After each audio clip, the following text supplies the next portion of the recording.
नमस्कार, ANB news देख रहे हैं। यहाँ पर मैं हूं आपके साथ मुस्कान। स्वागत है आप सभी का एएनबी न्यूज के स्पेशल बुलेटिन राजधानी लाइव में।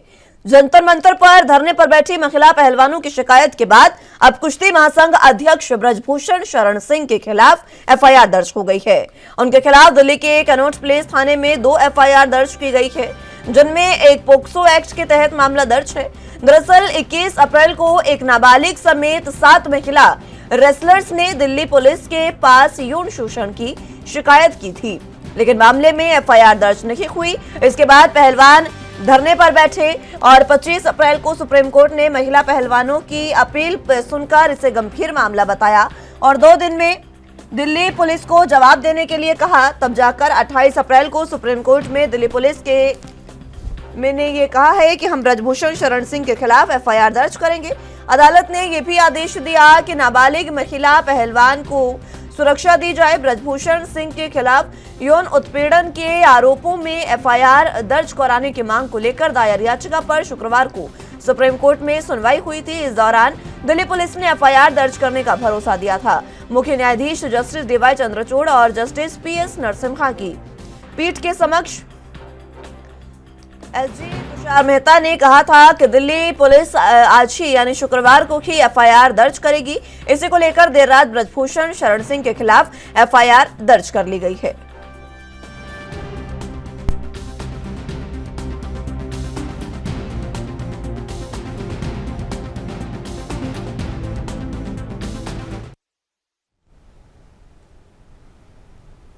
इस खबर पर ज्यादा जानकारी के लिए दिल्ली से संवाददाता राजीव तिवारी हमारे साथ मौजूद हैं। राजीव, खिलाड़ियों को जिस तरीके से लगातार उनका प्रदर्शन चलता रहा, लंबे समय तक ये प्रदर्शन चला और उसके बाद अब ये जीत उनको मिलती नजर आ रही है, क्योंकि ब्रजभूषण शरण सिंह के खिलाफ 2 एफआईआर दर्ज की गई है। क्या कुछ अहम जानकारी? देखिए, यहाँ पर बात करें 23 अप्रैल से जो पहलवान है वो दिल्ली के जंतर मंतर पर बैठे हुए हैं और लगातार 6 दिन से ज्यादा हो चुका है उनके धरने प्रदर्शन को। मगर यहाँ पर बात करें एफआईआर दर्ज कराने को लेकर, जो महिला पहलवान थी वो लगातार कहीं ना कहीं यही कह रही थी कि ब्रजभूषण के खिलाफ जो है वो कानूनी कार्रवाई की जाए। मगर यहाँ पर जिस तरीके से सुप्रीम कोर्ट का दरवाजा खटखटाया गया, सुप्रीम कोर्ट के अंदर ये स्पष्ट किया गया कि दिल्ली पुलिस जो है वो एफआईआर दर्ज करेगी। मगर यहाँ पर जिस तरीके से कल कोर्ट के अंदर सुनवाई हुई और लगातार कहीं ना कहीं यही सबकी निगाहें जो थी वो सुप्रीम कोर्ट पे बनी हुई थी कि सुप्रीम कोर्ट का आदेश दे सकता है दिल्ली पुलिस को। मगर जैसे ही तुषार मेहता कोर्ट के अंदर पहुंचे हुए तो तुषार मेहता की तरफ से ये कहा गया कि अगर कोर्ट चाहता है तो दिल्ली पुलिस जो है वो एफआईआर दर्ज करने के लिए तैयार है और आज ही उसकी एफआईआर दर्ज करने के लिए कहा गया था। यानी कल शाम तक के लिए एफआईआर दर्ज बिल्कुल करने के लिए कहा गया था।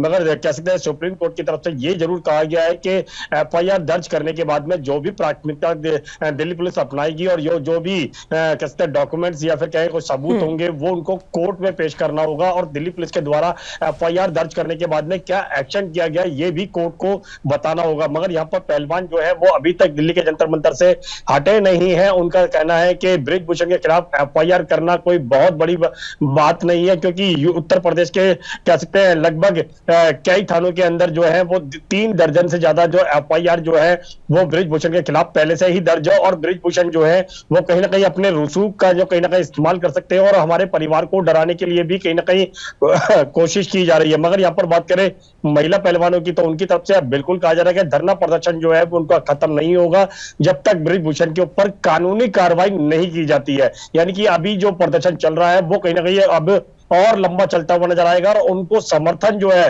वो लगातार सभी पार्टियों का मिलता हुआ नजर आ रहा है। खास तौर पर बात करें कांग्रेस की बात करें, आम आदमी पार्टी की बात करें या फिर कहें और लोगों की बात करें, कहते हैं खप नेता कहते हैं किसानों की बात करें, उनकी तरफ से भी लगातार जो समर्थन जो है वो मिलता हुआ नजर आ रहा है और कल भी यही प्रक्रिया अपनाई गई, लगातार समर्थन जो था वो मिलता हुआ नजर आया और आज भी कहीं ना कहीं अरविंद केजरीवाल की तरफ से भी कहा शायद आ सकते, उनकी भी यही जानकारी मिल पा रही है कि पहलवानों के समर्थन में अरविंद केजरीवाल भी पहुंच सकते हैं। और यहां तक कि कहते हैं नीरज चोपड़ा की बात करें जो बाला कहते हैं ओलंपिक है, उनकी तरफ से भी ये कहा गया है कि पहलवानों की बातों को कहीं ना कहीं सरकार को गौर करना चाहिए। लगातार कहीं ना कहीं समर्थन जो है वो पहलवानों को मिलता हुआ नजर आ रहा है। मगर यहाँ पर पहलवानों को लेकर लगातार जो केंद्र सरकार की तरफ से जो कदम उठाने चाहिए थे वो लगातार नहीं उठते नजर आ रहे। खेल मंत्री की बात करें अनुराग ठाकुर की तो उनकी तरफ से भी पहले कमेटी बनाई गई थी और उसके अंदर भी जो महिला पहलवान थी उनको भी शामिल करने की बात की गई थी। मगर कमेटी के आधार पर जो रिपोर्ट की यानी कि यह कार्रवाई होनी चाहिए थी वो बृजभूषण के खिलाफ नहीं हुई थी, इसीलिए वजह से मजबूरन कहीं ना कहीं 3 महीने बाद जो है वो कहीं ना कहीं पहलवानों को दिल्ली के जंतर मंतर पर दोबारा से आना पड़ा। और अब प्रदर्शन जो है वो लंबा चलने वाला है, क्योंकि कि विपक्ष की बात करें तो विपक्ष का समर्थन जो है वो लगभग कहते हैं पहलवानों को मिल चुका है, और पहलवानों को इस प्रदर्शन से कहीं ना कहीं केंद्र सरकार को घेरने की कोशिश की जा रही है। जी, जिस तरीके से ये एफआईआर दर्ज की गई है, लेकिन अब खिलाड़ियों का ये कहना है कि ये जो एफआईआर है वो सिर्फ काफी नहीं है, क्योंकि इस पर कार्रवाई होनी चाहिए। और ये बात जाहिर भी है क्योंकि उत्तर प्रदेश में बड़ा रसूख लगता है ब्रजभूषण सिंह। तो किस तरीके से अब पहलवानों का ये प्रदर्शन खत्म करने के लिए सरकार बीच में आ रही है, क्योंकि अभी तक कोई हस्तक्षेप नहीं है सरकार का। ऐसे में क्या आश्वासन दिया गया है खेल मंत्रालय की ओर से, क्या आश्वासन दिया गया है दिल्ली पुलिस की ओर से? यहाँ पर बात करें जिस तरीके से लगातार खिलाड़ियों की बात करें, जो पहलवान है खासतौर पर महिला पहलवान जो है जो दिल्ली के जंतर मंतर बैठी हुई हैं, उनकी तरफ से बिल्कुल कहा जा रहा है कि एफआईआर दर्ज करना कोई बहुत बड़ी बात नहीं है, क्योंकि उत्तर प्रदेश के अंदर 3 दर्जन से ज्यादा जो है वो बृजभूषण के खिलाफ जो है एफआईआर दर्ज है, और उसके अंदर भी अभी तक कोई भी कार्रवाई जो है वो नहीं की गई है। वही चीज अब यहाँ पर भी की जा रही है महिला पहलवानों के द्वारा कि बृजभूषण जो है बहुत बड़े रसूख वाले हैं, और उनके जो पद है वो कहीं ना कहीं बहुत बड़ा है, जिसकी वजह से सरकार उनको बचाने की कोशिश कर रही है, और वो कहीं ना कहीं इसका फायदा भी उठाने की कोशिश कर रहे हैं, क्योंकि हमारे परिवारों को भी कहीं ना कहीं डराने धमकाने की कोशिश की जा रही है, शिकायत को वापस लेने की बात की जा रही है। यहाँ पर जिस तरीके से महिला पहलवान जो है वो लगातार यही कह रही है कि एफआईआर के साथ साथ उनके ऊपर जब तक कोई कार्रवाई नहीं की जाएगी, कानूनी कार्रवाई, वो जब तक पीछे नहीं हटने वाले हैं। यानी कि आंदोलन जो है वो वाकई में ही अब कहीं ना कहीं बड़ा होता हुआ नजर आएगा। और जिस तरीके से कहते हैं प्रियंका चोपड़ा कहते हैं प्रियंका गांधी की बात करें तो उनकी तरफ से भी कहीं ना कहीं महिला पहलवानों के लिए समर्थन जो है ट्वीट के माध्यम से जरूर दिया गया था। अगर महिला कहते हैं प्रियंका गांधी भी कहीं ना कहीं इनके प्रदर्शन के अंदर शामिल होती है या फिर आती है, तो कहीं ना कहीं इस प्रदर्शन का कहीं ना कहीं रसूख जो है वो बढ़ता हुआ नजर आएगा। अरविंद केजरीवाल की तरफ से भी ट्वीट किया गया है, उसके माध्यम से भी कहीं ना कहीं महिला पहलवानों के लिए समर्थन देने की बात की गई है। अगर अरविंद केजरीवाल भी इस प्रदर्शन के अंदर शामिल होते हैं कुछ देर के लिए भी, तो कहीं ना कहीं इसका असर जो है वो कहीं ना कहीं केंद्र सरकार के ऊपर बिल्कुल पड़ता हुआ नजर आएगा। मगर अभी तक केंद्र सरकार की तरफ से सिर्फ पहले भी कमेटी बनाई गई थी, और वही बात जो है अनुराग ठाकुर की तरफ से दोबारा कही जा रही है कि पहलवान चाहते थे उनके ऊपर कार्रवाई की जाए, और इसीलिए कमेटी बनाकर कहीं ना कहीं जांच की जो प्रक्रिया थी वो अपनाई गई थी। मगर अब पहलवान जो है वो यही चाहते हैं कि जांच के साथ साथ कहीं ना कहीं एफआईआर दर्ज करने की जो मांग थी वो पूरी हो चुकी है, मगर एफआईआर के साथ साथ उनको पद से हटाया जाए, और दूसरा यहाँ पर उनके कानूनी कार्रवाई जो है वो की जाए। यानी कि अगर लंबा समय चलता है और कहीं ना कहीं एफआईआर के बाद में कोई सबूत जो है वो दिल्ली पुलिस या फिर पुलिस जो है वो कोर्ट के अंदर पेश नहीं कर पाती है, तो साफ जाहिर है कहीं ना कहीं उनका जो रसूख का असर है वो कहीं ना कहीं देखने को मिलेगा। और दूसरा यहाँ पर उनके ऊपर कानूनी कार्रवाई होगी या नहीं होगी एफआईआर दर्ज होने के बाद में, इसका डर जो है वो पहलवानों को लगता हुआ नजर आ रहा है। पहलवान चाहते हैं कि जब तक उनके ऊपर कानूनी कार्रवाई नहीं होती है वो पीछे नहीं हटने वाले, और साफ जाहिर है कहीं ना कहीं जिस तरीके से समर्थन मिल रहा है उससे तो लगता है कि आने वाले दिनों के अंदर और ज्यादा ये जो पहलवानों का प्रदर्शन है वो कहीं ना कहीं और ज्यादा लंबा चल सकता है। जी, ये प्रदर्शन लंबा चल सकता है क्योंकि तमाम राजनीतिक दलों का समर्थन अब मिलता नजर आ रहा है। प्रियंका गांधी पहुंची है, आज अरविंद केजरीवाल पहुंचने के लिए कह रहे हैं। उधर अगर बात करें तो हरियाणा की तमाम खाप जो पंचायत है, सबसे बड़ी खाप पंचायत, वो भी यहां पर पहुंची है। तो अब ये कहना गलत नहीं होगा कि बृजभूषण शरण सिंह की मुश्किलें बढ़ती नजर आ रही है। ऐसे में अब उनका भी बयान सामने आया कि बृजभूषण का, वो ये कह रहे हैं कि अगर खिलाड़ी संतुष्ट होते हैं तो वो इस्तीफा देने को तैयार हैं। देखिए यहाँ पर बात करें जिस तरीके से पहलवानों की और जिस तरीके से विपक्ष का लगातार समर्थन मिल रहा है, उससे कहीं ना कहीं सीधे सीधे केंद्र सरकार को घेरने की कोशिश की जा रही है। और यहाँ तक कि ये भी कहा जा रहा है कि जो भी कहते जो विपक्ष के नेता, चाहे वो कांग्रेस के हो या आम आदमी पार्टी के हो या फिर और किसी पार्टी के हो या फिर खाप पंचायत के कैसे किसान हो, उनकी तरफ से बार बार यही कहा जा रहा है कि जब पहलवान जो है वो देश के लिए अगर नाम रोशन करने का काम करते हैं तो कहीं ना कहीं उनकी जो परेशानियां हैं उसके लिए भी कहीं ना कहीं जिम्मेवारी जो है वो सरकार की बनती है। मगर सरकार सिर्फ पहलवानों के बारे में नहीं सोच रही है, सिर्फ इतना कहा गया है कि कमेटी बनाई गई थी और कमेटी के आधार पर ही जांच की जाएगी। मगर अभी तक बृजभूषण को लेकर कोई बड़ा कदम जो है वो नहीं उठाया गया, ना ही उनको कुश्ती महासंघ के अध्यक्ष पद से हटाया गया है और ना ही उनके ऊपर कोई बड़ी कार्रवाई की गई है। और इसी को लेकर अब पहलवान डटे हुए हैं। पहलवान बिल्कुल कह रहे हैं कि जब तक उनके ऊपर कानूनी कार्रवाई नहीं की जाएगी जब तक वो नहीं हटने वाले। और जिस तरीके से प्रियंका चोपड़ा प्रियंका वाड्रा की बात करें तो उनकी तरफ से जिस तरीके से ट्वीट के माध्यम से बिल्कुल कहा गया कि महिला पहलवानों की यौन शोषण को लेकर कहीं ना कहीं आवाज उठनी चाहिए और सरकार को उनके बारे में सोचना चाहिए। और यहाँ तक कि जो महिला अध्यक्ष है स्वाति मालीवाल, उनकी तरफ से भी बिल्कुल कहा गया है और 2 बार दिल्ली पुलिस को नोटिस भी जारी किया गया है। मगर अब अरविंद केजरीवाल की बारी आ रही है, क्योंकि अरविंद केजरीवाल ने भी अपना समर्थन दे दिया और अब वो भी आज पहुंच सकते हैं महिला पहलवानों के बीच में। तो साफ जाहिर है कहीं ना कहीं इसके पहलवानों के मुद्दों को लेकर लगातार कहीं ना कहीं केंद्र सरकार के ऊपर निशाना साधा जा रहा है। और जिस तरीके से विपक्ष समर्थन कर रहा है, उससे तो लगता है कि आने वाले दिनों के अंदर ये जो प्रदर्शन है वो लंबा चलने वाला है। मगर पहलवानों की तरफ से स्पष्ट कर दिया गया है, जब तक बृजभूषण को अध्यक्ष पद से नहीं हटाया जाएगा वो पीछे हटने वाले नहीं है। और कानूनी कार्रवाई जब तक नहीं की जाएगी, यानी कि उनको सजा की जो मांग की जा रही है, जब तक नहीं की जाएगी वो पीछे नहीं हटेंगे। मगर यहाँ पर साफ जाहिर है कहीं ना कहीं इस प्रदर्शन के माध्यम से कहीं ना कहीं बृजभूषण के साथ साथ केंद्र सरकार को भी निशाना बनाया जा रहा है। जी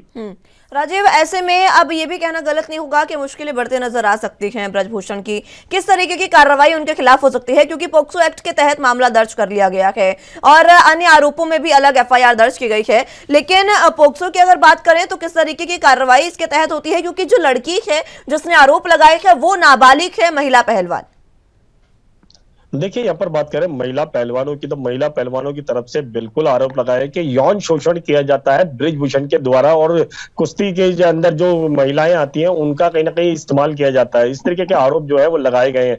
दूसरा, जब हमने बृजभूषण के कसते सरकारी आवास जो है जो अशोका रोड पर है 21 नंबर पर, वहां पर भी जाके देखने की कोशिश करी कि वाकई में बृजभूषण के खिलाफ जो है वो इस तरीके के कदम उठाए गए हैं, एफआईआर दर्ज की गई है, क्या वहां पर सुरक्षा व्यवस्था किस तरीके से की गई है। तो वहां पर भी कहीं ना कहीं पुलिस बैरिकेड की गई है ताकि किसी को भी अंदर ना जाने दिया जाए, चाहे वो मीडिया कर्मी हो या फिर किसी को भी बात करने नहीं दी जा रही है। मगर यहाँ पर बृजभूषण की तरफ से भी एक वीडियो वायरल हुआ था जिसके अंदर कहा गया था अगर वो दोषी है तो वो फांसी पर लटकने के लिए तैयार है। मगर यहाँ पर जिस तरीके से अब एफआईआर दर्ज की गई है, और क्योंकि उत्तर प्रदेश के अंदर पहले से ही 3 दर्जन से ज्यादा एफआईआर दर्ज है, तब भी उनके ऊपर कोई कार्रवाई नहीं हो पाई है। और यही चीज अब जो पहलवान है वो भी कह रहे हैं कि एफआईआर दर्ज करने के साथ साथ अगर उनके ऊपर कोई कार्रवाई नहीं की जाती है तो साफ जाहिर है कुछ एफआईआर का कोई भी मतलब नहीं बनता है। मगर यहाँ पर जिस तरीके से विपक्ष का समर्थन मिल चुका है पहलवानों को, पहलवान यही मांग कर रहे हैं कि बृजभूषण को पहले अध्यक्ष पद से हटाया जाए और दूसरा उनके ऊपर कानूनी कार्रवाई की जाए यौन शोषण को लेकर। मगर अभी तक यौन शोषण को लेकर सिर्फ कोर्ट की तरफ से आदेश दिया गया है कि एफआईआर दर्ज की जाए और यौन शोषण को लेकर पुलिस किस तरीके से कार्रवाई करेगी ये जरूर देखना होगा। मगर पुलिस की भूमिका के ऊपर जरूर सवाल खड़े किए गए हैं, क्योंकि अगर महिला इतने जो कहते हैं जो कुश्ती महासंघ कुश्ती के जो पहलवान है, जो महिला पहलवान है, उनके साथ अगर इस तरीके की लापरवाही की जाती है और उनकी जो शिकायतें जो है वो एफआईआर दर्ज नहीं की जाती है, तो फिर आम महिलाओं के साथ किस तरीके के पुलिस जो है व्यवहार करती होगी। मगर यहाँ पर महिलाएं जो है जो कुश्ती है जो पहलवान महिलाएं हैं वो बार बार यही कह रही है कि जब हम जैसे पहलवानों के साथ इस तरीके से पुलिस का व्यवहार है और सरकार का व्यवहार है, तो फिर आम व्यक्तियों के साथ भी किस तरीके का व्यवहार किया जाता होगा ये जरूर समझना होगा। मगर यहाँ पर जो आरोप लगाया जा रहा है कि जब तक उनके ऊपर कानूनी कार्रवाई नहीं होगी वो पहलवान जो है वो प्रदर्शन खत्म करने वाले नहीं है। और उनका साथ साथ जो लगातार कहीं ना कहीं जो उनका समर्थन मिल रहा है, चाहे वो खप पंचायत के द्वारा हो या फिर कहे नेताओं के द्वारा हो या फिर कहे उनके द्वारा आरोप लगाए जा रहे हो, उसको लेकर कहीं ना कहीं ये प्रदर्शन जो है वो साफ जाहिर है कहीं ना कहीं बड़े पैमाने पर जाने वाला है। और कहीं ना कहीं इसके अंदर अरविंद केजरीवाल की बात करें या फिर कहे प्रियंका वाड्रा की बात करें, वो भी कहीं ना कहीं समर्थन दे रहे हैं और लगातार पूरे देश से कहीं ना कहीं पहलवानों को समर्थन मिल रहा है। उससे तो साफ जाहिर है कहीं ना कहीं सरकार की भी किरकिरी होती नजर आ रही है। जी ठीक है राजीव, बहुत शुक्रिया आपका हमारे साथ जुड़ने के लिए और तमाम अहम जानकारी हम तक पहुंचाने के लिए।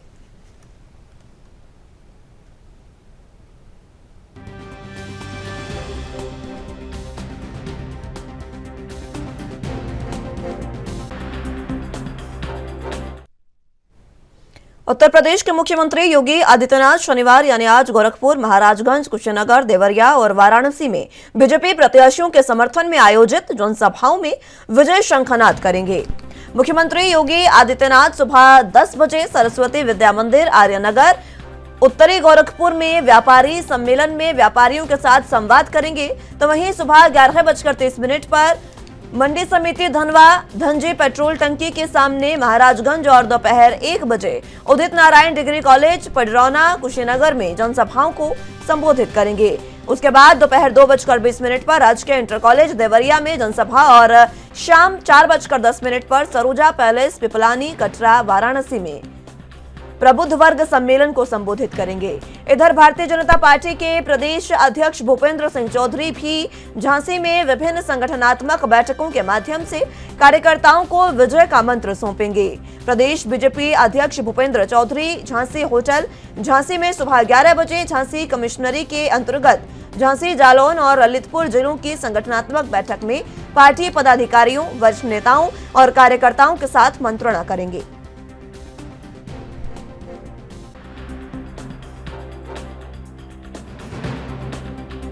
इस खबर पर ज्यादा जानकारी के लिए गोरखपुर से संवाददाता प्रवीण त्रिपाठी हमारे साथ मौजूद हैं।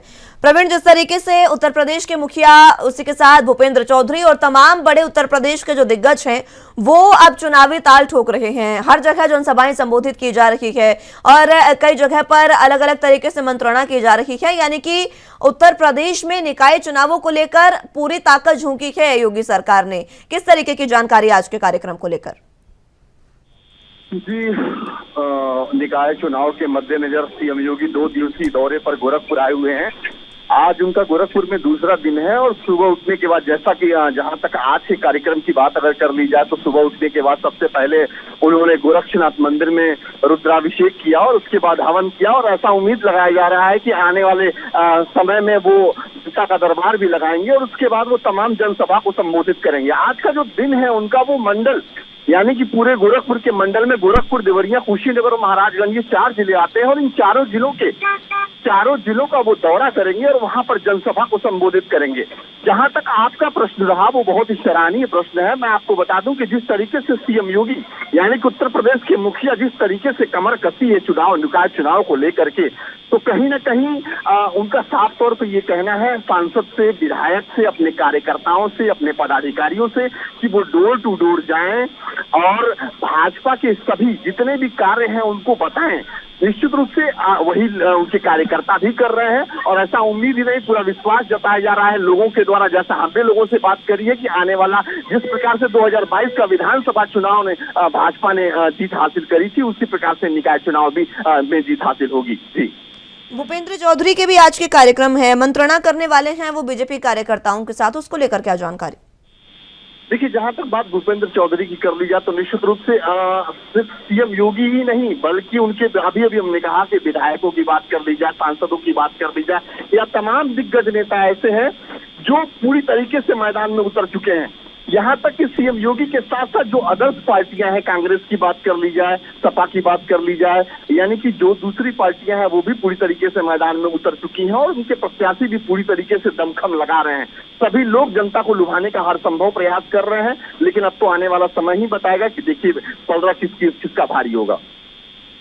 सीएम योगी आदित्यनाथ के आज कई कार्यक्रम हैं, जनता दरबार वो जिस तरीके से आपने बताया कि लगा सकते हैं, ऐसे में क्या कुछ लोग वहां पर जुटे हैं? क्योंकि जनता दरबार में लोग पहले से रजिस्ट्रेशन करते हैं, क्या उसके लिए कोई जानकारी? देखिए, जहां तक बात सीएम योगी के जनता दरबार की कर ली जाए तो निश्चित रूप से मैं आपको बता दूं कि जनता का दरबार, ये जनता दरबार सीएम योगी जो है आज से नहीं लगाते हैं। जब वो सांसद रहा करते थे तब भी वो जनता का दरबार लगाते थे और मैं आपको बता दूं ये वही जनता दरबार है जब लोग पूरी तरीके से थक जाते हैं, जब सबकी उम्मीदें खत्म हो जाती हैं, सारे अधिकारियों का दरवाजा खटखटाते लोग परेशान हो जाते हैं, तो अंतिम में उनका सिर्फ एक ही विश्वास बचा होता है, वो होता है सीएम योगी का जनता दरबार। और मैं आपको बता दूं कि ये एक ऐसा दरबार है जिसको देखने के बाद सभी लोग आश्चर्य करते हैं। यहाँ पर फरियादी बैठा होता है और सीएम योगी बाकायदा उनके चेयर के पास जाते हैं और सभी अधिकारी उनके पास होते हैं। मैं आपको बता दूं कि डीएम से लेकर के एसएसपी से लेकर कमिश्नर तक उनके पास होते हैं और वो उनकी बाकायदा उनकी फरियाद को सुनते हैं और त्वरित कार्रवाई के लिए अधिकारियों को आदेशित करते हैं। तो निश्चित रूप से अभी चूंकि सुबह का कार्यक्रम, जैसा कि उनका कार्यक्रम हमेशा का रहता है, सुबह आने के बाद वो अपना समय जो है गायों के बीच बिताते हैं और उसके बाद आज उन्होंने रुद्राभिषेक का कार्यक्रम किया, हवन किया और उसके बाद ऐसा उम्मीद जताया जा रहा है कि वो जनता दरबार में भी भाग लेंगे और उसके बाद वो व्यापारियों का सम्मेलन में भाग लेने के बाद देवरिया, महाराजगंज इत्यादि यानी कि मंडल के सभी जिलों में जनसभा को संबोधित करेंगे। ठीक है, बहुत शुक्रिया आपका हमारे साथ जुड़ने के लिए और तमाम अहम जानकारी हम तक पहुंचाने के लिए।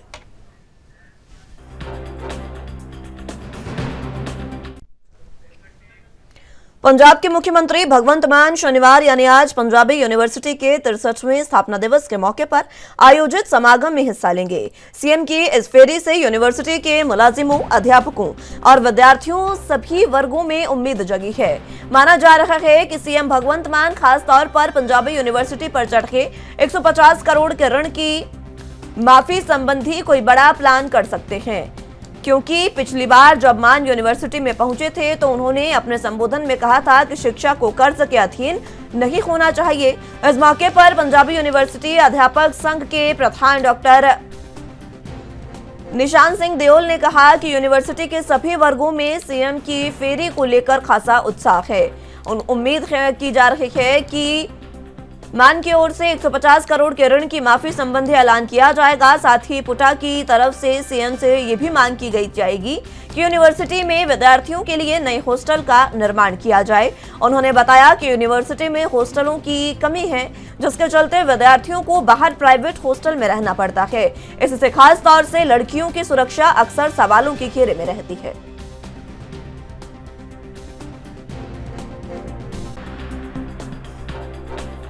तो आपको बता दें कि मुख्यमंत्री भगवंत मान आज पटियाला के दौरे पर रहेंगे। पटियाला में वो पंजाबी यूनिवर्सिटी में शिरकत करेंगे, कार्यक्रम में वो पहुंचेंगे और इस कार्यक्रम में आपको बता दें कि 63वां स्थापना दिवस है, उस कार्यक्रम में वो पहुंचेंगे और यहां पर उम्मीद लगाई जा रही है कि क्योंकि यूनिवर्सिटी पर 150 करोड़ का कर्ज है और पिछली बार जब भगवंत मान यहां पर आए थे तो वो कहकर गए थे कि शिक्षा को कर्ज के अधीन नहीं होना चाहिए। तो इस बार अध्यापक संघ द्वारा ये उम्मीद लगाई जा रही है कि शायद इस बार कोई बड़ा ऐलान हो और मुख्यमंत्री इस कर्जे की माफी का ऐलान कर सकते हैं। ऐसे में अध्यापकों में और तमाम वर्गों में खासा उत्साह उनके दौरे को लेकर देखा जा रहा है। 63वां स्थापना दिवस है जिसमें मुख्यमंत्री भगवंत मान आज शिरकत करने जा रहे हैं। कई बड़े ऐलान कर सकते हैं क्योंकि आम आदमी पार्टी का मुख्य लक्ष्य शिक्षा और स्वास्थ्य है। ऐसे में शिक्षा को कर्ज के अधीन नहीं होना चाहिए, यह बयान देने के बाद अब अध्यापक संघ में और साथ ही साथ विद्यार्थियों में और यूनिवर्सिटी प्रबंधक में कहीं ना कहीं ये उम्मीद जगी है कि जो भगवंत मान है वो आज बड़ा ऐलान कर सकते हैं।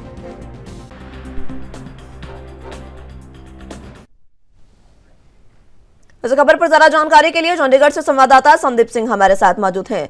संदीप, मुख्यमंत्री भगवंत मान आज पटियाला पहुंच रहे हैं, पंजाबी यूनिवर्सिटी में वो पहुंचेंगे और स्थापना दिवस का कार्यक्रम है, क्या कुछ अहम जानकारी?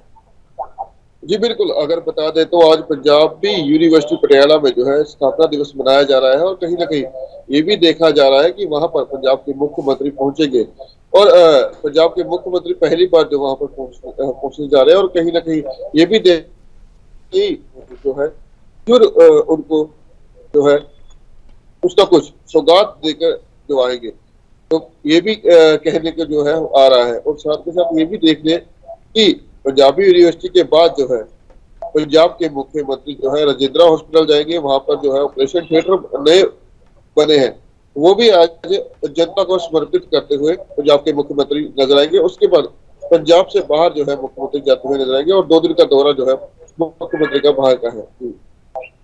जिस तरीके से यहाँ पर मुख्यमंत्री भगवंत मान पहुंच रहे हैं पंजाबी यूनिवर्सिटी में, स्थापना दिवस है, किस तरीके का ये कार्यक्रम है और मुख्यमंत्री कब तक यहाँ पहुंचेंगे? देखिए, मुख्यमंत्री का जो कार्यक्रम है वो 11 बजे शुरू हो जाएगा। 11 बजे मुख्यमंत्री मुख्य अतिथि के तौर पर जो है पंजाबी यूनिवर्सिटी पर पहुंचेंगे और कहीं ना कहीं अगर देखा जाए तो पुरानी मांगे जो है पंजाबी यूनिवर्सिटी की पुरानी मांगे की कि वो जो है कर्जे में डूबी हुई है, पर जिसके चलते पंजाब के मुख्यमंत्री के द्वारा जो है इनको ग्रांट दी गई। ग्रांट देने के बाद जो हर एक महीने के बाद 3 महीने ऐसे ही ग्रांट देने की बात जो है वो की जा रही है और किस्तों में जो है ग्रांट दी जाएगी। तो कहीं ना कहीं जो है वित्तीय सहायता एक पंजाबी यूनिवर्सिटी को जरूर मिलेगी और पंजाबी यूनिवर्सिटी जो है ऊपर उभरती हुई जरूर नजर आएगी। जी संदीप, जिस तरीके से अब पिछली बार जब मुख्यमंत्री यहां पर पहुंचे थे तो उन्होंने ये बयान दिया था कि शिक्षा को कर्ज के अधीन नहीं होना चाहिए। अब इस बयान को लेकर बार बार चर्चा की जा रही है। कारण ये है कि अध्यापक संघ और तमाम वर्ग जो यूनिवर्सिटी के हैं उनमें अभी उम्मीद जगी है कि इस बार अगर मुख्यमंत्री आ रहे हैं तो शायद ये ऐलान किया जाए कि 150 करोड़ जो कर्ज है यूनिवर्सिटी पर उसको माफ किया जाएगा। इस तरीके की उम्मीद जगी है प्रशासन में। देखिए, लगातार जब बात की जाए तो जरूर मुख्यमंत्री एजुकेशन पर लेकर जरूर बात करते हुए नजर आते हैं। एजुकेशन को उभारने की बात करते हैं, हेल्थ को उभारने की बात करते हैं, तो कहीं ना कहीं पैसा जो है वो जरूर जारी कर दिया गया है, पर कुछ कुछ जैसे कि किस्तों में देते हुए जरूर नजर आएंगे ताकि वित्तीय सहायता जो है वो मिल सके। हालांकि जो करोड़ों का खर्चा है तो कहीं ना कहीं वो भी धीरे धीरे खत्म होता हुआ पंजाबी यूनिवर्सिटी से जो नजर आता हुआ नजर आएगा। बहुत शुक्रिया आपका हमारे साथ जुड़ने के लिए और तमाम अहम जानकारी हम तक पहुंचाने के लिए।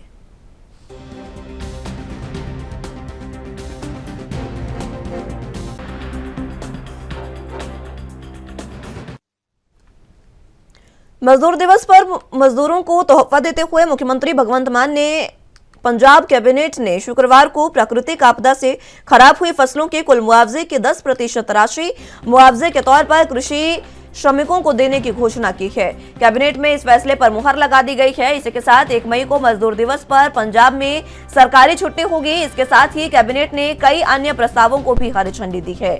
इसके तहत राज्य में संपत्ति के रजिस्ट्रेशन पर लागू स्टाम्प ड्यूटी और फीस में 2.25% छूट की अवधि 15 मई तक बढ़ा दी गई है। कैबिनेट ने ड्रग टेस्टिंग प्रयोगशाला में 7 पदों के सृजन को मंजूरी देने के साथ ही ड्रग लेबोरेटरियों में पक्के मुलाजिमों को भर्ती करने के प्रस्ताव को भी मंजूर कर लिया है। लोकल ऑडिट विंग में खाली 87 पद भरने और पीटीओ और खेल विभाग में नई भर्तियों के प्रस्ताव भी कैबिनेट में मंजूर कर लिए गए हैं। ये फैसले मुख्यमंत्री भगवंत मान की अध्यक्षता में स्थानीय सर्किट हाउस में हुई कैबिनेट की बैठक में लिए गए। बैठक के बाद पत्रकार वार्ता के दौरान मुख्यमंत्री ने इस ऐतिहासिक पहल का मकसद उन खेतीहर मजदूरों को लाभ पहुंचाना है जो आमतौर पर ऐसा मुआवजे से वंचित रह जाते हैं। जानकारी के लिए चंडीगढ़ से संवाददाता अमित सेठी हमारे साथ मौजूद हैं। अमित, मुख्यमंत्री भगवंत मान ने जिस तरीके से कैबिनेट बैठक की और उसके बाद 1 मई को मजदूर दिवस पर मजदूरों को तोहफा देते हुए सरकारी छुट्टी का ऐलान किया है। बिल्कुल, अगर आम आदमी पार्टी की बात की जाए तो आम आदमी पार्टी जो है शुरू से ही जो है आम लोगों के हित में जो है देखने को मिल रही है। जिस तरह से 1 मई की अगर बात की जाए तो मजदूर दिवस जिस तरह से उस दिन बनाया जा रहा है तो 1 दिन की छुट्टी जो है उसका ऐलान किया गया है। अगर सरकारी दफ्तरों की बात की जाए तो सभी जगह सरकारी दफ्तरों में जो है 1 मई को जो है छुट्टी रहेगी। एक प्रेस वार्ता के दौरान जो है एक पंजाब के मुख्यमंत्री भगवंत मान ने जो है इस पूरी घोषणा का आयोजन किया। जी ठीक है, बहुत शुक्रिया आपका हमारे साथ जुड़ने के लिए और तमाम अहम जानकारी हम तक पहुंचाने के लिए।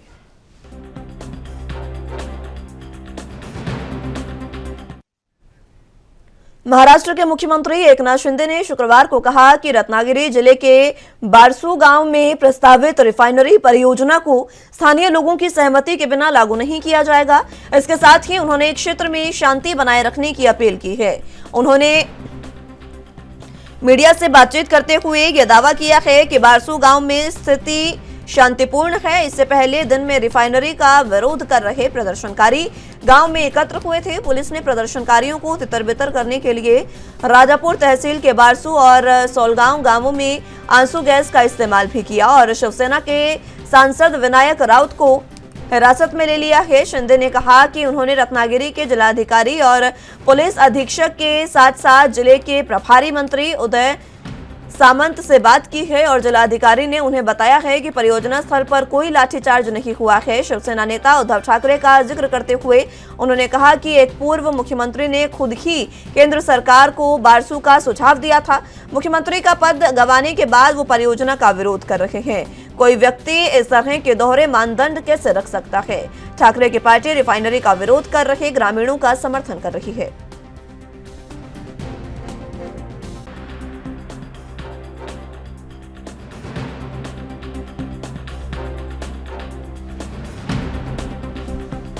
तो आपको बता दें कि रिफाइनरी परियोजना का विरोध लगातार जारी है। तमाम गांव बारसू गांव के जो लोग हैं वो लगातार प्रदर्शन कर रहे हैं, लेकिन इसमें एकनाथ शिंदे का बयान अब सामने आया है। उन्होंने कहा कि गांव के लोगों की सहमति के बिना यहां पर परियोजना जो है वो नहीं लगाई जाएगी। इस बीच जिस तरीके से हंगामा लगातार बरप रहा है, एकनाथ शिंदे इसको लेकर लगातार बयान दे रहे हैं। उनका साफ तौर पर कहना है कि उद्धव ठाकरे जो है वो दोहरा मानदंड रखते हैं, क्योंकि उन्हीं ने मुख्यमंत्री रहते हुए इस परियोजना को सुझाया था और आज वही इसका विरोध करने वालों का समर्थन कर रहे हैं। फिलहाल बारसू गांव में स्थिति लगातार तनावपूर्ण बनी हुई है। कारण ये है कि लगातार लोग विरोध कर रहे हैं, एकजुट हो रहे हैं और उनको तितर बितर करने के लिए प्रशासन द्वारा आंसू गैस के गोले भी छोड़े जा रहे हैं। आम लोगों पर, निहत्थे लोगों पर आंसू गैस के गोले छोड़े जा रहे हैं और साथ ही साथ उनको इधर उधर करने के लिए पानी की बौछारें की जा रही है ताकि प्रदर्शनकारियों को हटाया जा सके। लेकिन प्रदर्शनकारी डटे हैं और लगातार प्रदर्शन कर रहे हैं।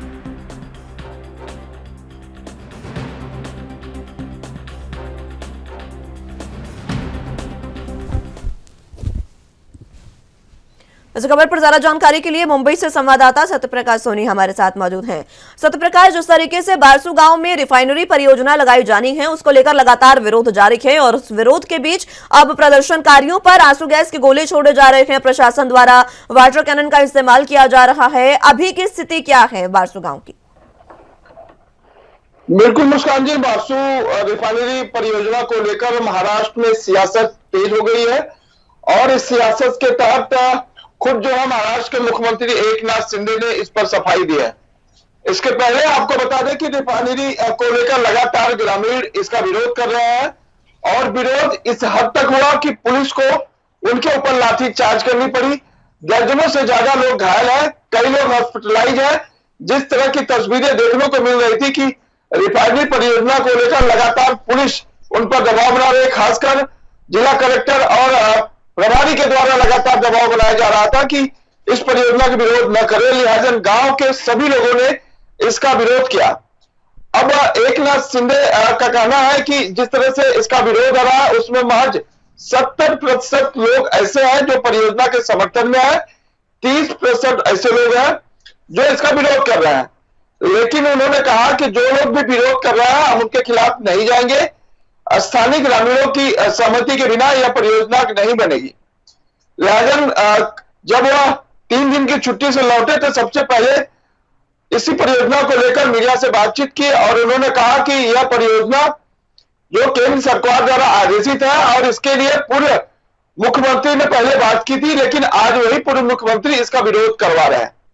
अब ऐसे में उनका सीधा निशाना शिवसेना की तरफ था, शिवसेना उद्धव गुट की शिवसेना की तरफ था। लेकिन जिस तरह से लाठीचार्ज हुआ, काफी लोग घायल हुए हैं, उनके ऊपर वाटर कैनन का इस्तेमाल किया गया है, उसको लेकर शिवसेना के युवा नेता आदित्य ठाकरे आज उनके परिजनों से, उनके लोगों से मुलाकात की बात कही है। जी, जिस तरीके से लगातार प्रदर्शन किया जा रहा है, अब प्रदर्शनकारियों का क्या कहना है, क्योंकि उन पर आंसू गैस के गोले छोड़े जा रहे हैं। इस समय हालात तनावपूर्ण है बारसू गांव के। प्रदर्शनकारी किस तरीके की मांग कर रहे हैं इस समय? बिल्कुल, देखिए शुरुआती दौर में महाराष्ट्र की वर्तमान सरकार ग्रामीण वासियों को यह समझाने में नाकामयाब रही है कि इस परियोजना से उनको क्या लाभ होने वाला, क्या नुकसान होने वाला है। ग्रामीणों का मानना है कि अगर यह परियोजना शुरू होती है तो उन्हें रोजगार मिलेगा, लेकिन सरकार की तरफ से उन्हें रोजगार देने की कोई योजना नहीं बनाई गई, इसलिए वह नाराज है। दूसरी तरफ इस परियोजना को लगने से उनके खेती, उनके बागान और उनके तमाम अन्य वस्तुओं का जो है नुकसान हो सकता है। प्रदूषण की वजह से वह जो है घाटे में जा सकते हैं। इस पर भी उनका दबाव बना हुआ है। वो चाहता है कि सरकार पहले इस पर स्पष्टीकरण करे कि अगर उनका नुकसान होगा तो सरकार क्या भरपाई करेगी। जिस परियोजना के से प्रभावित लोग हैं उन लोगों से सरकार ने अब तक कोई बातचीत नहीं की। हालांकि लाठीचार्ज है, उसके बाद राजनीतिकरण करने के बाद सरकार भले कह रही हो कि वह अब बातचीत करेंगे, उसके बाद परियोजना को हरी झंडी देंगे, लेकिन पहले ऐसा नहीं था। तो ऐसी तमाम स्थितियां पैदा होने का कारण ये कि सरकार ने पहले सहमति नहीं बनाई। अब सरकार जो है सहमति बनाने की बात कर रही है, क्योंकि तमाम राजनीतिक दल इसमें घुसे हुए हैं। खासकर एनसीपी, शिवसेना और कांग्रेस के तमाम नेताओं ने जिस तरह से अपनी एकजुटता दिखाई है। एनसीपी प्रमुख शरद पवार ने भी इस पूरे मामले में पहले भी कह दिया था कि जब तक ग्रामीणों की सहमति नहीं बनती है तब तक इस परियोजना को आगे नहीं बढ़ाया जाएगा। तो ये तमाम बातें हैं जो अब सरकार को आगे आकर करनी होगी।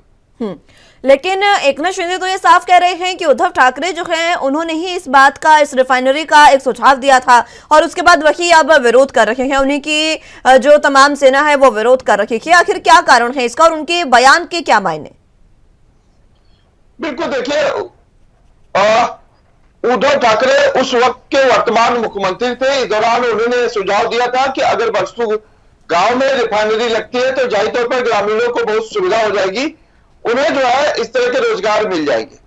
लेकिन वर्तमान सरकार ने रिफाइनरी लगाने की बात तो कही, लेकिन उन्हें रोजगार देने और उनके नुकसान की भरपाई करने की बात अब तक नहीं की है, जिसकी वजह से ग्रामीण नाराज है।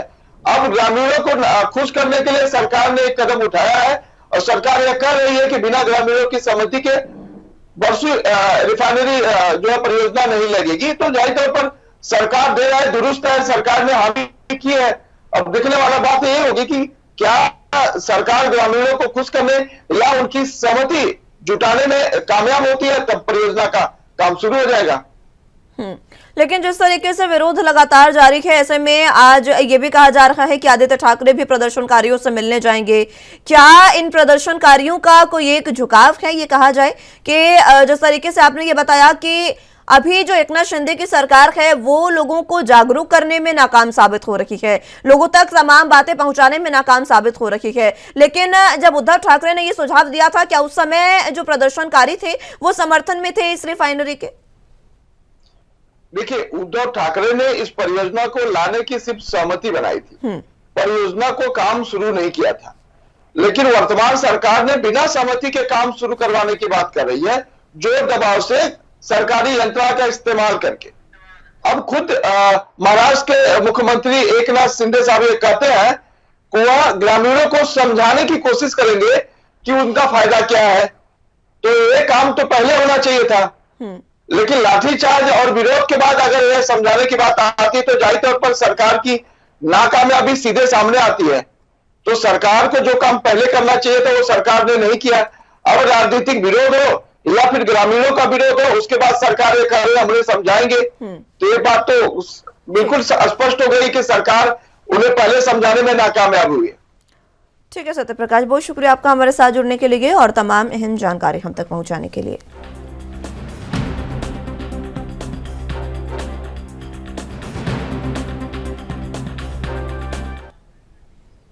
प्रधानमंत्री नरेंद्र मोदी मन की बात के 30 अप्रैल के 100वें कार्यक्रम को सफल बनाने के लिए जहां बीजेपी पूरे देश में तैयारियां कर रही है, तो वहीं उत्तराखंड में भी प्रधानमंत्री के मन की बात कार्यक्रम को लेकर तैयारियों में जुटी है।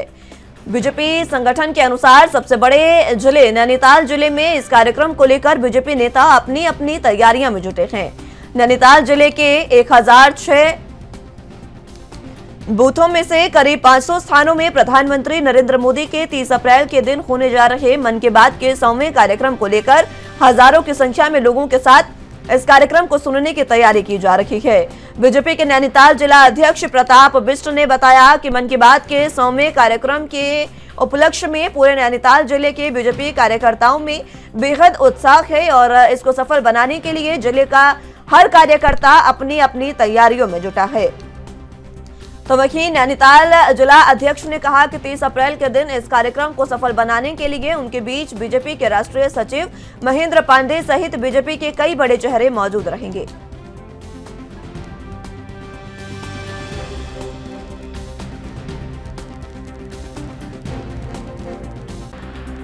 मन की बात के कार्यक्रम को लेकर पूरे देश भर में एक उत्साह का वातावरण है और उसमें हमारे राज्य के अंदर भी बहुत ही कार्यकर्ताओं में और यहाँ के जनता में, समाज के अंदर एक अलग तरह का एक उत्साह है। और जो 100वां एपिसोड जो इस समय होने जा रहा है, क्योंकि ये हम सब के लिए सौभाग्य की बात भी रही कि पूरे देश के अंदर जो है कि उत्तराखंड राज्य तीसरे स्थान पर आया है। बहुत सारे लोगों ने इस कार्यक्रम को सुना है और इस कार्यक्रम से मैं समझता हूँ लगभग 500 संस्थाओं ने इस कार्यक्रम के से जुड़ने के कारण वो देश नहीं पूरे विश्व के अंदर उनकी एक पहचान बनी, जिसमें 250 लोगों को एक विशेष क्षेत्र में कार्य करने के लिए उनको पुरस्कृत किया गया। ऐसे लोग इस कार्यक्रम के माध्यम से जुड़े और ये एक ऐसा कार्यक्रम है जिसमें मैं समझता हूँ समाज के अंदर जो है कि कई प्रतिभाएं ऐसी हैं, उन प्रतिभाओं को देखने का और राज्य के अंदर, हर क्षेत्र के अंदर, हर प्रदेश जनपद के अंदर वहाँ की संस्कृति, वहाँ की खान पान, वहाँ का रहन सहन, वहाँ का कार्य जो भी कार्य वहाँ होते हैं स्थानीय लोगों पर, स्थानीय स्तर पर, वो जनता तक और वो देश के कई स्थानों तक लोगों के बीच में उसकी एक पहचान बनती है। हम इस समय इस प्रदेश के अंदर उस कार्यक्रम को लेकर पूरी व्यापक तैयारियां हो चुकी हैं उत्तराखंड के अंदर और 30 अप्रैल को जो है यह ऐतिहासिक कार्यक्रम एक इतिहास बनने जा रहा है। उत्तराखंड के लिए वैसे भी सौभाग्य की बात है कि हमारा ये जो मन की बात का कार्यक्रम है पूरे भारतवर्ष में जो है कि उत्तराखंड तीसरे स्थान पर रहा है इस कार्यक्रम को लेकर। इसको अधिक से अधिक लोगों को इसको सुनने के लिए उत्साहित हैं। माननीय प्रधानमंत्री जी की बात को सुनने के लिए लोगों में एक बहुत उत्साह का वातावरण है। यशस्वी हमारे देश के प्रधानमंत्री माननीय नरेंद्र मोदी जी के द्वारा जो मन की बात कार्यक्रम है, इसका जो 100वां एपिसोड होना है, इसके लिए निश्चित तौर पर पूरे नैनीताल ज़िले में व्यापक उत्साह है, कार्यकर्ताओं में उत्साह है और लगभग 500 स्थानों पर यह कार्यक्रम 100वां कार्यक्रम आयोजित होने जा रहा है, जिसमें हमारे बूथ स्तर के कार्यकर्ता और विभिन्न हमारे भारतीय जनता पार्टी के दायित्ववान कार्यकर्ता उसमें कार्यक्रम में रहेंगे। और इसके द्वारा लगभग यहाँ हमारे सभी जगह और नैनीताल ज़िले में हमारे राष्ट्रीय सचिव महेंद्र पांडे जी और सूचना है कि और भी प्रदेश के बड़े लोग यहाँ पर रहेंगे। इसके अलावा हमारे जितने जो ग्रामीण स्तर में दूर संदूर अंचलों पे हैं, वहाँ पर भी हमारे मन की बात का जो 100वां एपिसोड है, इसके कार्यक्रम आयोजित होंगे और कार्यकर्ताओं में इसके प्रति बहुत उत्साह है। माननीय मुख्यमंत्री जी के कार्यक्रम की अभी रूपरेखा तैयार हो रही है। नैनीताल में उनका आगमन रहेगा, ऐसी अभी सूचना है। उसके साथ साथ ही हमारे राष्ट्रीय कार्यालय सचिव महेंद्र पांडे जी भी नैनीताल में 100वें एपिसोड में रहेंगे।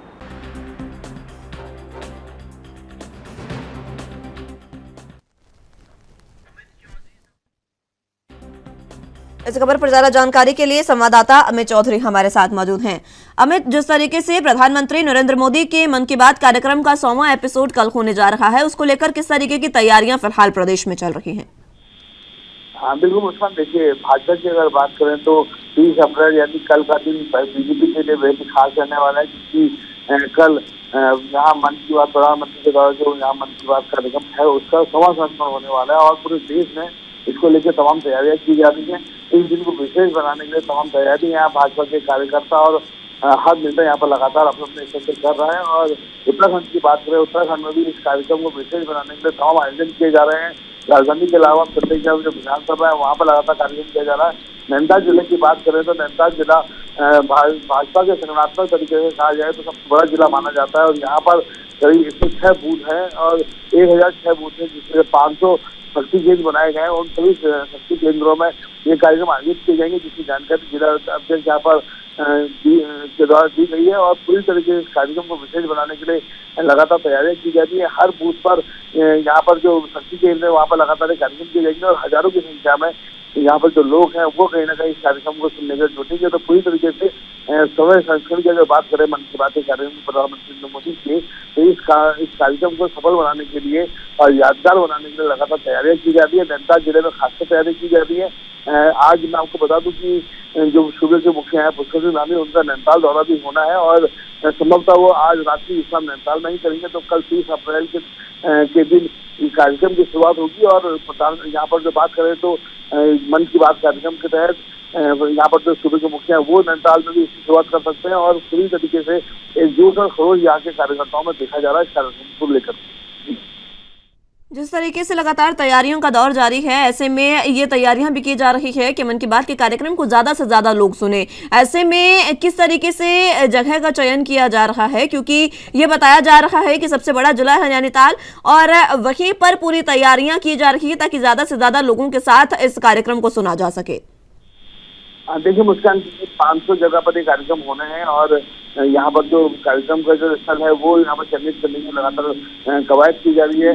जिला अध्यक्ष लगातार इस कार्यक्रम की रूपरेखा लगातार देख रहे हैं पूरे जिले को लेकर के और जो यहाँ पर जो बूथ संख्या है उसमें जो शक्ति केंद्र बनाए गए हैं और जो कार्यक्रम स्थल बनाए गए हैं वहाँ पर जिम्मेदारी दी गई है उन सभी कार्यकर्ताओं को लेकर के। और यहाँ पर जो लोग हैं कहीं ना कहीं, क्योंकि भाजपा लगातार दावा करते आ रही है क्योंकि इस समय संस्करण के दिन लगातार लाखों की संख्या में लोग सुनेंगे और इससे पहले भी जो प्रधानमंत्री नरेंद्र मोदी के मन की बात कार्यक्रम को यहाँ पर 100 करोड़ लोग कहीं ना कहीं उससे प्रभावित हो चुके हैं, उसको सुन चुके हैं। तो ये एक आंकड़ा लगातार लगाया जा रहा है, पूरे देश में इसका कार्यक्रम किया जा रहा है। उत्तराखंड की बात करें तो तीसरे नंबर पे इस कार्यक्रम को सुनने का यहाँ पर जो स्थान है, तीसरे नंबर पर उत्तराखंड आया है।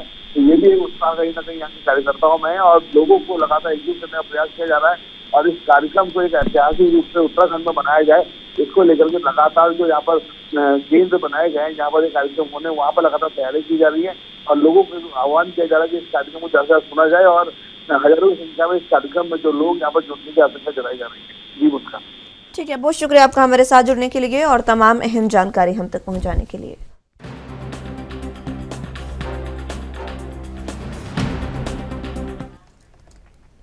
मुख्यमंत्री भूपेश बघेल आज 11 बजे राजधानी रायपुर के होटल सायाजी में आयोजित अरबिंदो योगा और नॉलेज फाउंडेशन के द प्रोग्रेस ग्लोबल अवार्ड्स 2023 कार्यक्रम में शामिल होंगे। मुख्यमंत्री बघेल इसके पश्चात इंदिरा गांधी कृषि विश्वविद्यालय परिसर से हेलीकॉप्टर द्वारा दोपहर 12:35 पर आरंग के लिए रवाना होंगे। वे दोपहर 12:55 पर आरंग के ग्राम पारागांव स्थित चंद्रनाहू परिसर में आयोजित चंद्रनाहू कुर्मी क्षत्रिय समाज रायपुर राज्य के वार्षिक अधिवेशन में शामिल होंगे। मुख्यमंत्री बघेल आरंग से दोपहर 2 बजे हेलीकॉप्टर द्वारा प्रस्थान कर 2:15 पर पुलिस ग्राउंड हेलीपैड रायपुर लौट आएंगे।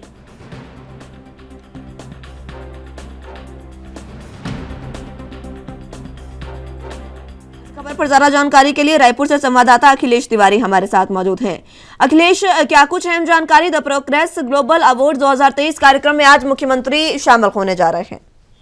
देखिए, मुख्यमंत्री का अगर आज की कार्यक्रम की अगर बात की जाए तो लगभग आज 11 बजे होटल सायाजी में कार्यक्रम का आयोजित किया गया है और साथ ही साथ Aurobindo yoga and knowledge foundation के द प्रोग्रेस ग्लोबल अवार्ड 2023 कार्यक्रम में वो शामिल होंगे। इसके साथ साथ मुख्यमंत्री भूपेश बघेल इंदिरा गांधी कृषि विश्वविद्यालय परिसर से हेलीकॉप्टर द्वारा आरंग के लिए रवाना होंगे। उसके पश्चात पारागांव स्थित चंद्रनाहू परिसर में आयोजित चंद्रनाहू कुर्मी समाज में रायपुर के वार्षिक अधिवेशन में शामिल भी होंगे। साथ ही साथ कई ऐसे कार्यक्रम है जो सामाजिक संगठनों के रूपरेखा अनुसार तय किया गया है। इसी के रूप में ही अलग अलग जो समाज के लोग हैं वो मुख्यमंत्री भूपेश बघेल से मुलाकात करेंगे और कई ऐसी सामाजिक जो गतिविधियां हैं उनसे समाज के लोग जो है मुख्यमंत्री से अवगत कराएंगे। जी, जिस तरीके से कार्यक्रम है, कब तक मुख्यमंत्री यहाँ पर पहुंचेंगे, कार्यक्रम की शुरुआत होगी और किस तरीके की तैयारियां कार्यक्रम को लेकर? देखिए, कार्यक्रम की अगर तैयारी की बात की जाए तो चुनावी रणनीति सामने है और रणनीति किस तरीके से बनाई जा सकती है और रणनीति में किस तरीके से काम किया जा सकता है, इसी के ऊपर खास फोकस किया जाएगा। और इसके अलावा एक बात तो स्पष्ट नजर आ रही है कि भेंट मुलाकात का जो दौर चलते आ रहा है, इसके साथ साथ कई ऐसे विषय हैं जो समाज के संगठन के जो लोग हैं वो बाकायदा मुख्यमंत्री से मुलाकात करने के लिए उत्साहित रहते हैं।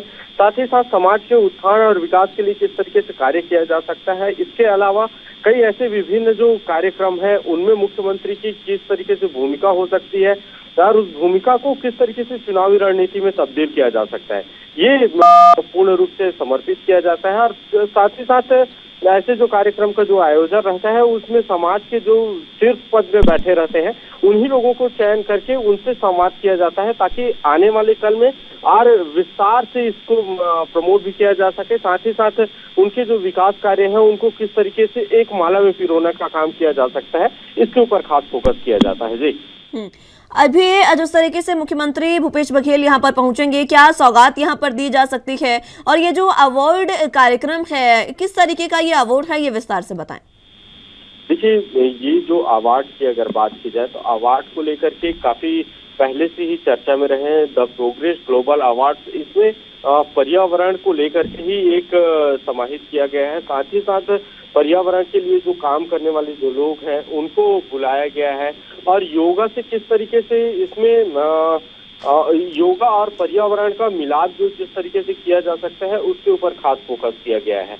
जो पर्यटन विभाग है वो भी इस विषय को लेकर के गंभीरता से निभाया जा रहा है। तो पर्यटन स्थल में किस तरीके से योगा को और बढ़ावा दिया जा सकता है और योग के माध्यम से शरीर और स्वास्थ्य को लेकर के किस तरीके से एक अपने शरीर के अंदर एक अलग शक्ति प्रकट किया जा सकता है, इसके ऊपर खास फोकस रहेगा।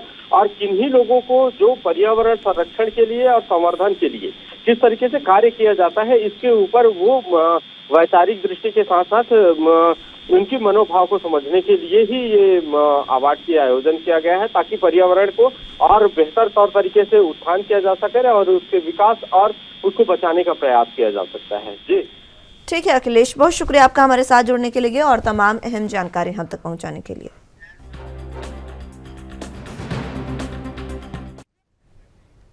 डीजीपी दिलबाग सिंह ने शुक्रवार को कहा कि 21 अप्रैल को पुंछ के भाटादुड़िया इलाके में हुआ हमला स्थानीय समर्थन से अंजाम दिया गया। इस हमले में आतंकवादियों ने स्टील की परत वाले कवच भेदी गोलियों का इस्तेमाल किया था। जम्मू कश्मीर के पुलिस महानिदेशक दिलबाग सिंह ने शुक्रवार को यह कहा कि 21 अप्रैल को पुंछ के भाटादुड़िया इलाके में हुआ यह हमला स्थानीय समर्थन से अंजाम दिया गया, इसकी पुष्टि हुई है। इस हमले में आतंकवादियों ने कई तरह के ग्रेनेड और स्टील की परत वाली गोलियों का इस्तेमाल किया था। आतंकवादियों द्वारा इस्तेमाल किए जाने वाले प्राकृतिक ठिकानों का पता लगाने के लिए सघन तलाशी अभियान चलाया जा रहा है। शुरुआती जांच में पता चलता है कि राजौरी पुंछ इलाके में 9 से 10 विदेशी आतंकवादी सक्रिय हो सकते हैं, जिन्होंने हाल ही में घुसपैठ की हो सकती है। आगे उन्होंने कहा कि निसार और उसके परिवार ने आतंकियों की मदद की है। उन्होंने 2 महीने तक आतंकियों को घर में रखा, उन्हें हर प्रकार से सहायता की। आतंकियों के लिए सीमा पार से ड्रोन से हथियार, ग्रेनेड, पैसा आया, जिसे उन्होंने ही आतंकियों तक पहुंचाया है।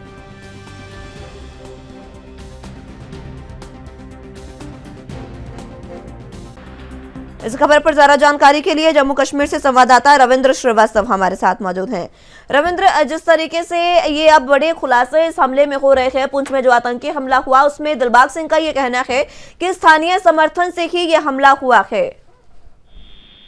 बिल्कुल, देखिए, डीजीपी जम्मू कश्मीर पुलिस जो है वो कल तरहाल तहसील में पहुंचे थे और वहां पर पत्रकारों से बात करते हुए उन्होंने कई खुलासे किए हैं।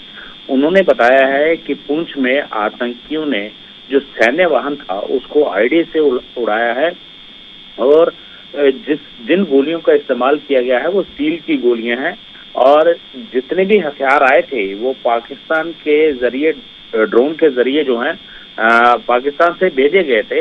हालांकि एक व्यक्ति पकड़ा गया है, उसका पूरा परिवार पुलिस ने पकड़ लिया है, निसार, जो कि 1990 के दशक में जो है लश्कर के साथ जुड़ा एक सक्रिय आतंकी था, लेकिन बाद में आतंकवाद का रास्ता उसने छोड़ दिया था, लेकिन लगातार उसका मोह जो है वो नहीं छूटा और ओवरग्राउंड वर्कर के रूप में वो काम करता रहा और उस पर पैनी नजर बनाई गई थी।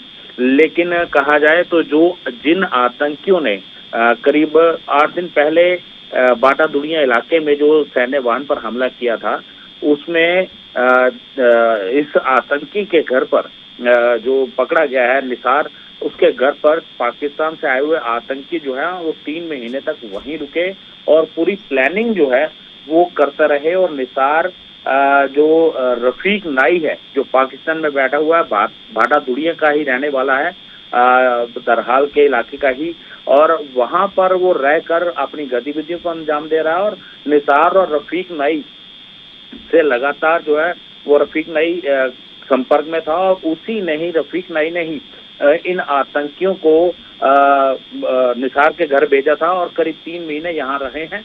और रहने के बाद यहाँ पूरी प्लानिंग की गई है कि किस प्रकार से सैन्य वाहन को उड़ाया जाए या उस पर हमला किया जाए, क्योंकि एक ढलान है जहाँ पर ये हमला हुआ है और ढलान के बाद एक तीखा मोड़ है, वहाँ पर जैसे ही गाड़ी हादसा होती है तो तभी आतंकियों ने उस पर हमला किया है। लेकिन कहा जाए तो 12 से 13 जगह पर तलाशी अभियान जो चलाया गया है, करीब 200 से अधिक संदिग्धों को हिरासत में लिया गया है और कई और अभी लोगों के गिरफ्तार होने की आशंका भी जो है डीजीपी ने कहा है कि जल्द ही उनकी गिरफ्तारी भी जो है वो होगी। जी बिल्कुल, लेकिन जिस तरीके से सर्च अभियान चलाया जा रहा है उसमें यह भी सामने आया है कि वहां पर नासिर का परिवार है जिसने उसका आतंकवादियों को अपने घर में रखा और तमाम जगह दी। और इसमें अब ये बात सबसे अहम हो गई है कि हमें दुश्मन से ज्यादा जयचंद से लड़ना मुश्किल हो चला है इस समय। बिल्कुल बिल्कुल, देखिए, जो कहते हैं ना कि घर का बेदी लंका डाय, जो जयचंद यहाँ पर मौजूद हैं उनसे भी जम्मू कश्मीर पुलिस के साथ साथ जो सुरक्षा एजेंसियां हैं उनको निपटना होगा, क्योंकि लगातार जो ऐसे जयचंद हैं वो देश को अंदर से ही खोखला कर रहे हैं। खाते यहाँ का है और गुणगान जो है वो पाकिस्तान के करते हैं, आतंकियों की मदद करते हैं और यहाँ के जो जवान हैं जो सीमा पर सुरक्षा करते हैं उनको शहीद करवाने में कहीं ना कहीं इनका एक अहम भूमिका जो है वो रहती है। वहीं अगर बात कर ली जाए तो ढांगरी के अंदर जिस प्रकार से हमला हुआ वहां पर भी स्टील बुलेट जो है वो मिली थी। हो सकता है कि उन आतंकियों को भी यहाँ पर पनाह ऐसे ही जय चंदो ने दी हो और अब कार्रवाई होना लाजमी है। लेकिन कहा जाए तो बड़े खुलासे जो हैं वो डीजीपी ने किए हैं, लेकिन कहीं ना कहीं सुरक्षा एजेंसियां भी कहीं ना कहीं इस फेल रही हैं, क्योंकि निसार के ऊपर पहले से ही जो है वो शक था, लेकिन जो लिस्ट सुरक्षा एजेंसियों के पास थी उसमें इसका भी नाम था, लेकिन कई बार पूछताछ की गई इससे, लेकिन इससे कुछ ज्यादा राज जो है वो नहीं खुलवा पाई और ना ही इसकी भूमिका जो है,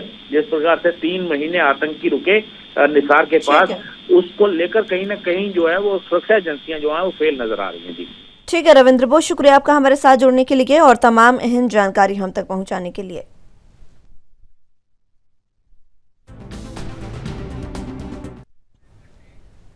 फिलहाल के लिए राजधानी लाइव में मेरे साथ बस इतना ही। तमाम अहम खबरों के लिए आप देखते रहिए ANB न्यूज। नमस्कार।